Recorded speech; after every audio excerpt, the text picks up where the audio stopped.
Hello class, this is Dr. Ben back again with this problem about throwing the ball downwards. As I was finishing up the last solution that we used the quadratic equation, there was no problems with it, but it was a lot of work because we had to use the quadratic equation. And I was thinking there might be another way to solve this in a roundabout way by trying to figure out what is the velocity at point 2 and then using that to find the time. So I want to give that a shot. And so what we would want to do is to go from point 1 to point 2 and see if we can find the value of v2, but we don't know the time that it took, and so I don't have that piece of information at my disposal. But one of the kinematic equations doesn't require the time, and that's the one that has the squares of the velocity. So I could write down that v2 squared equals v1 squared plus 2a times y2 minus y1. And if I'm careful about using our numbers in our coordinate systems, I can put in all the information that we know.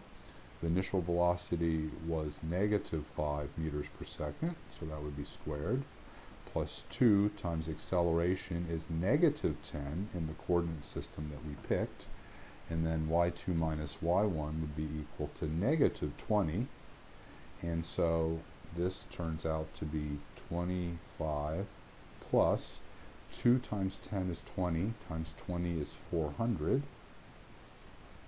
which is equal to 425, and then v2 would be the square root of 425, which is equal to 20.6 meters per second. But we realize that we really need to put a minus sign, remembering that the square root of something can either be positive or negative, because the velocity of this ball is down. It speeds up as it falls, and so the final velocity has to be negative and not positive. Alright, so now that we've got that, we can go back and focus again on points 1 to points 2, but this time work on trying to find the time that it takes for this ball to land. And so now we're in good shape because we know the initial velocity, we know the final velocity, we know the acceleration.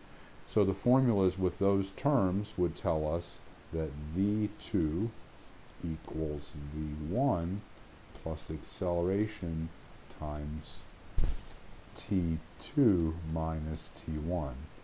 So that would tell us that -20.6 is equal to -5 plus -10 times t2. We'll make a little more room to work here. Take the -5 to the other side, we get -15.6. Then we divide by the 10, and that gives us t2, and that equals positive 1.56 seconds. And again, we probably should round this to 2 significant digits because the numbers that we start out with had 2 significant digits.